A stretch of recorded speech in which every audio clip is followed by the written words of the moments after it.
How can I be a Christian and a martial artist? That is a question I got many times, sometimes from other Christians and some other times from people who are um, more anti-theistic and try to understand better how can I combine like a religion of peace and of very much anti-violence with being in a very violent profession, let's say. And so let me tell you a story. It's gonna be a long run. I could make a short video if you like. If you comment, oh, video's too long, I'm gonna make a 3 minute video about it. But let's give it a story. I grew up in a Swiss mountain village, as some of you know, very Catholic. My father was the president of the church organization committee, something like this. And later on, my mother started to become a religion teacher as well. And so we went to church every Sunday. It was beautiful. I loved it. I still love to go to church and read in the Bible every single day. And when I was a kid, I had a very hard time. Okay, I was a very difficult kid. I got ADHD, so I was very easily distracted. I had a very hard time in school. It was fabulous when I was at home, like very little kid, I loved it. The nature in the mountains, just playing all day, enjoying the sun. Some afternoons went on forever. They were an eternity long, and I felt the wind, like it spoke to me. And I've experienced things that you probably only would experience on acid, but I loved it. And when I got to school or kindergarten, even things started to change. Suddenly I wasn't allowed to express myself freely anymore. I was told to be quiet and to sit down and be still, and that naturally I had a hard time with that. I needed to concentrate on very boring tasks, very repetitive tasks, which I obviously could not as having ADHD. And also with ADHD, many times comes a very intense sense for justice. And still today, like, I cannot take injustice. Okay, so when I see a kid showing somebody else, I stand up and say, like, what's wrong? What's the matter? Leave him alone.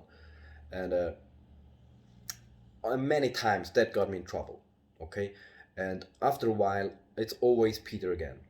Okay, it doesn't even matter who started, like, it's Peter again, obviously. Okay, so you just become, or I just became, the bad guy.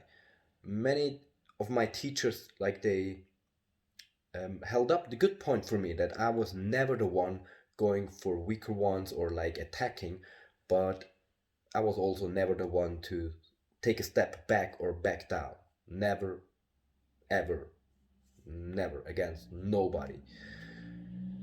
And as I said, naturally that was going to give you trouble. Like, I had fights every day, every single day, from kindergarten up until I was like 12, 13 years old. Every single day, at least one, maybe two or more, because people were just being obnoxious to each other, and I would just not stand by and watch.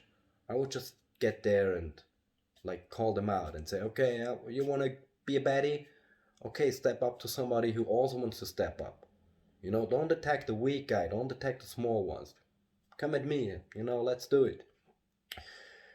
And I really, I wanted to learn. I was happy to go to school and learn, but it was so boring. It was so slow. It was it was horrible. Going to school was the most horrible experience in my life.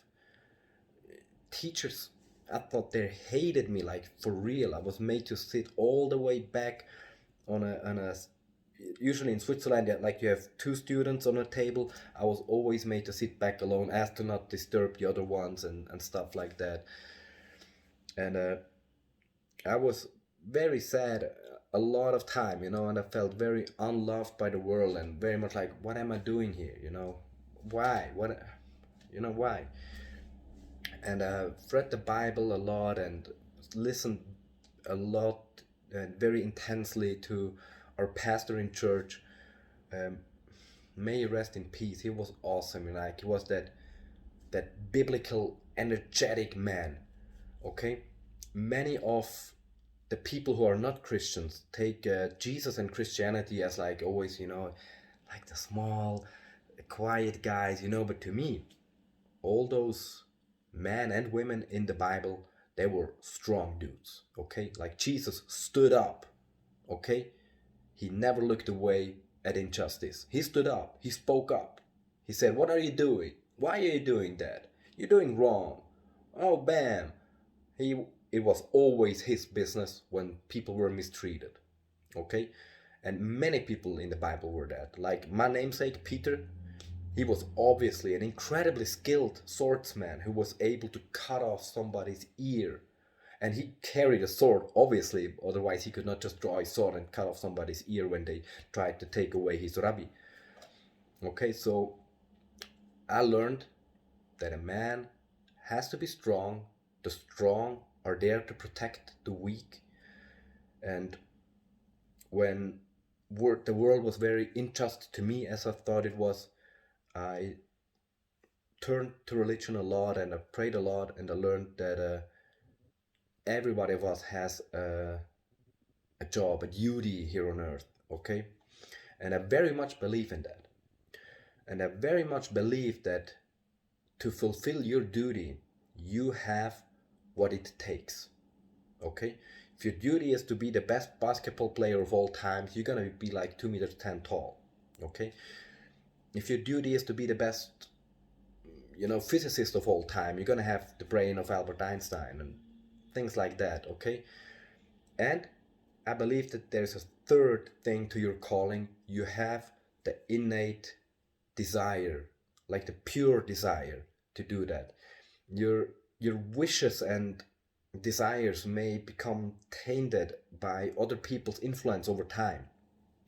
Like if you ask little children, many of them would like to become garbage truck drivers or construction workers, and over time we tell them that those are bad jobs, and then they automatically, because they want to fit in society as we humans are, they think, okay, so if I want to be good, then I need to be and try to be a lawyer or a doctor, and so they change their desires to them. And I was very lucky to have a supportive father who wished I would do a normal job, but who also understood that I need to do my own way. And my mother very much protected me from the school system that tried to shape me into normal and hack away what made me very special. And so at age about 6, I decided to be a martial arts master. And at about age 10, 11, 12, when it got more serious, and I thought, yeah, I want to become a professional. And I made a couple decisions along the way, okay? And I think that what I am doing helps the world to become a better place. Okay, so now we're getting to the point. Okay, I don't think being a martial arts master, being a competitive fighter, is anyhow against Christian principles. Okay, I do not attack anybody. I do not take away anything from people. I compete with other men who are there at an informed consent and want to compete with me to find out who is stronger. That's firstly. Fighting competition is very much about respect. And I respect the other adult men. They are trained, they know what they're doing, they're not fools. They are trained, they know exactly what they are up to, and they want to do it. And they can stop at any time. Okay? At some point they just say, okay, stop, I don't want to take it anymore, and fight stops. And I help them up, and I hug them, and I love them as brothers.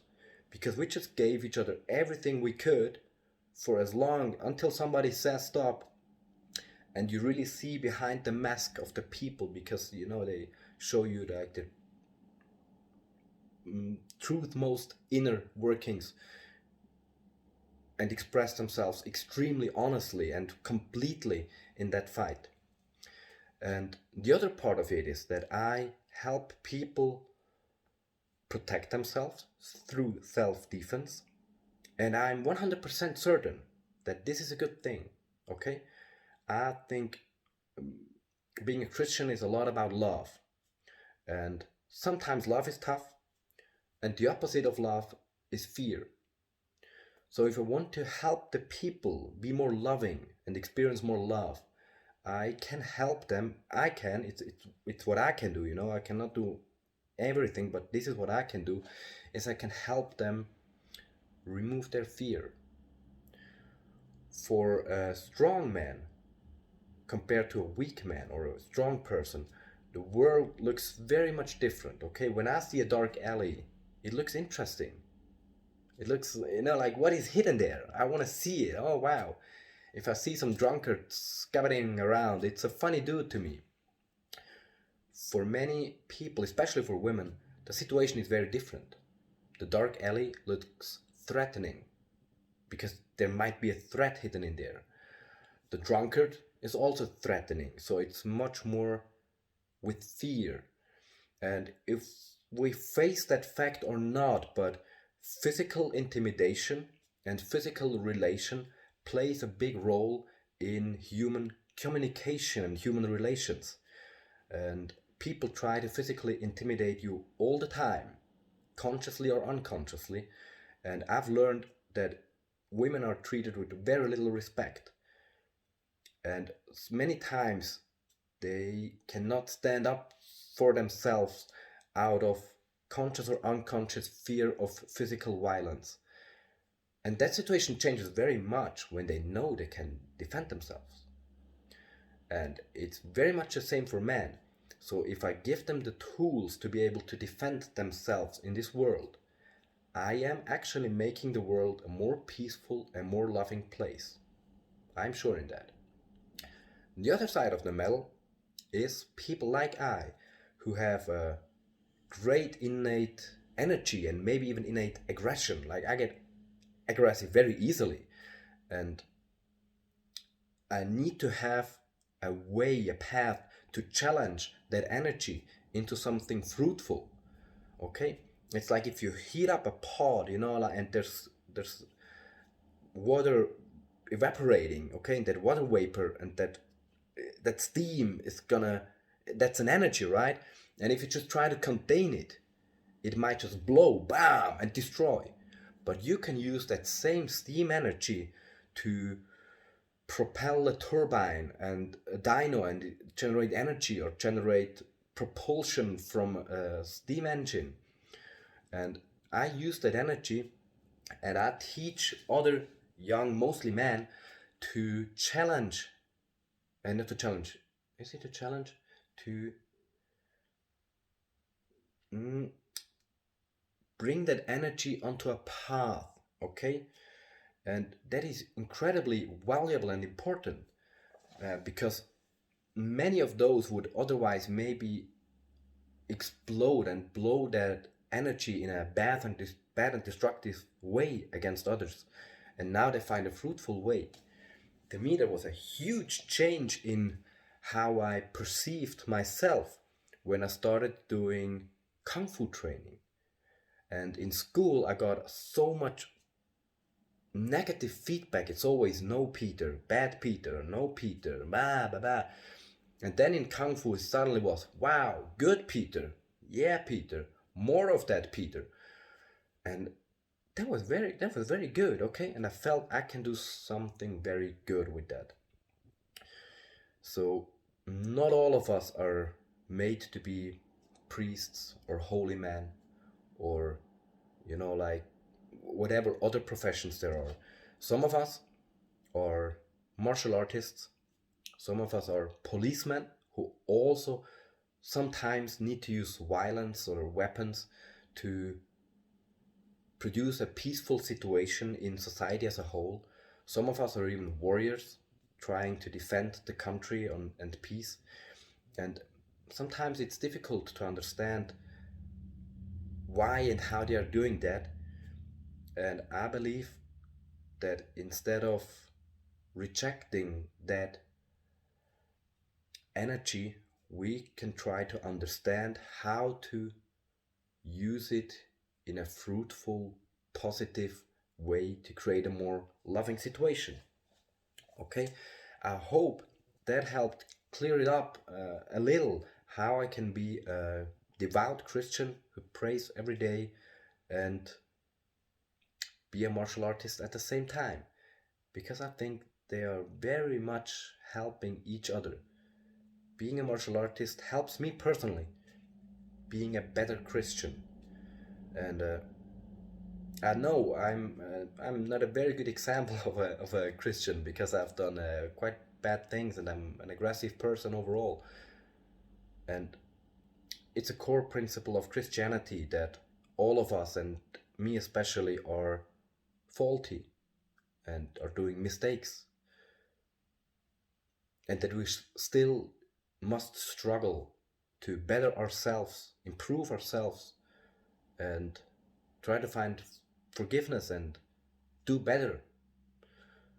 Not perfect, none of us is, but we can try and do better.